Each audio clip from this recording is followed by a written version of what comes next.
As a couple of you might already know, ETFs are some of my favorite types of equities to invest in.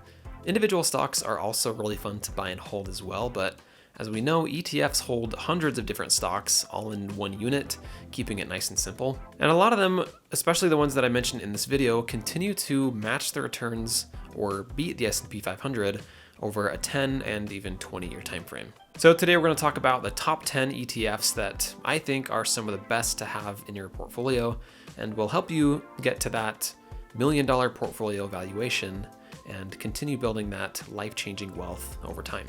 So the first one is always the go-to. I kind of have to mention it at this point. It's SCHD, and it's so popular that if you haven't heard of it by now, you probably live under a rock. No offense.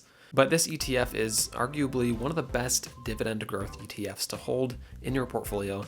It typically grows, not including dividends, at about a 6 or 7% rate, but it does pay around a 3% dividend, creating that consistent 9 to 11% return every single year. And it holds a lot of those just really solid US companies that not only increase their dividend, but keep their dividend yield really safe, kind of guaranteeing a really consistent dividend every single quarter. So SCHD is definitely an ETF to hold if you want that consistent dividend income with a little bit of appreciation as well every year. So I kind of had to get that one out of the way. I know we're all probably sick of hearing it by now, but it's definitely worth mentioning if you are a long-term investor. It's just one of those ETFs that's so good you kind of have to talk about it. So this next one is kind of an either-or situation. It's both VGT and XLK, and I'm going to talk about both, but let's first go over VGT. This is a Vanguard growth and technology ETF, and it's one that continues to crush the market year over year, and even at times beating the NASDAQ. And it holds some of those really popular tech stocks, Microsoft, Apple, Nvidia, Broadcom, and AMD, with about 318 different holdings. Now this takes us to XLK, which is very similar but obviously offered by a different firm. This is an SPDR fund. And one of the biggest differences is there's a lot more weighting towards Microsoft and Apple in this portfolio. Microsoft makes up almost 25%. It's also a lot more concentrated of an ETF as well, with 68 holdings compared to over 300 that we just saw with VGT. So again, up to you to decide which of the two you think is a little bit better for your own portfolio, but they're very similar and I think both of them are great. They've also both crushed the S&P 500 over the 5, 10, and 20-year time frame. Now these next two are also a great go-to when it comes to dividend ETFs. It's both JEPI and JEPQ. You'll hear me talk a lot about these on my channel, but they're great dividend income plays for more of that consistent cash going into your portfolio. They're both covered call ETFs focused on paying out those monthly dividends, which is why they have a much higher yield. JEPI has a dividend yield of just under 8%, and JEPQ has an even higher dividend yield of just under 9%. The expense ratio for both these funds is at 0.35%, which isn't too high considering they're both actively managed. They're also arguably very safe compared to other covered call and derivative income ETFs, and I think are both perfect in a portfolio together for that monthly dividend income. This next one is one that I actually haven't quite added to my own portfolio yet, but I am considering adding a few shares here in the near future just to add a little bit more diversification and defense to my portfolio.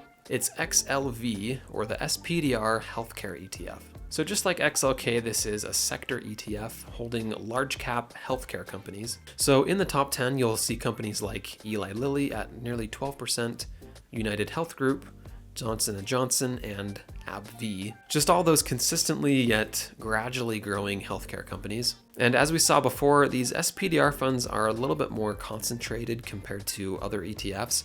So XLV only has 65 holdings. So nothing too exciting about this ETF. A lot of the holdings are just kind of those old school, boring healthcare companies. But the ETF itself does have a very low beta, keeping the volatility and risk a little bit lower so your losses aren't too extreme when the market falls. It also pays a 1.5% dividend, so a nice little cherry on top when holding this ETF. So XLV is a great ETF to have in a portfolio for more diversification and safety against market volatility.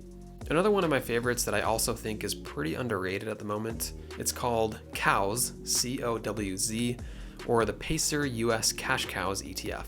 This ETF is a really great value play, it pays a 1.81% dividend, and tends to outpace the market year over year as well. This ETF holds and tracks some of the highest cash flowing companies in the US, typically value and dividend stocks with a little bit of growth mixed in. And in its portfolio, you'll notice that it's a little bit more weighted towards energy companies, but it still does have a good mix among all the different sectors. In its top 10, you'll find Occidental Petroleum, that's a fairly big position in Warren Buffett's portfolio, Berkshire Hathaway. And then there's a few others like CVS, ExxonMobil, and 3M, they're at the top. So COWZ would be a perfect addition to your portfolio if you want an ETF that holds great companies that produce a lot of cash. The next one might be a little bit better for younger investors like myself, and especially if you are wanting to invest more into the AI movement and technology. It's SMH, or the VanEck Semiconductor ETF. So as we know, semiconductor companies have been profiting significantly off of AI since they sell very expensive AI products, and NVIDIA has been kind of the leader in all of this. So SMH, as of right now, is very concentrated and heavily weighted towards NVIDIA. It makes up about 21% of the fund, very similar to XLK's portfolio that we saw earlier and how Microsoft makes up over 24% of the fund. But because it's so concentrated, when the market is positive, we'll see a lot higher gains, just like we've seen recently. This year alone, it's up 35%, so a little bit more aggressive of an ETF, but a good one if you're wanting to invest in new technology and the future. The last one is just a classic. It's VOO, or the Vanguard S&P 500 ETF.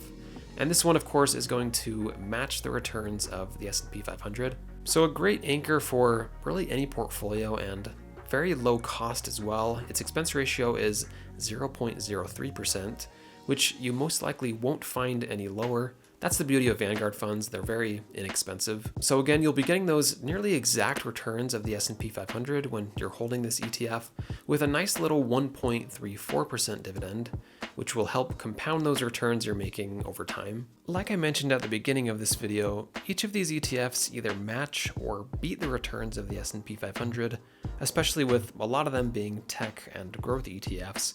And matching or beating the market is, of course, always the goal to build massive wealth in the long term. So I really do believe that these 10 different ETFs over a certain period of time and with enough consistency will definitely get you to that $1 million and beyond portfolio value. So let me know what you guys think in the comments below. I'd love to hear your thoughts, and I'll see you next time.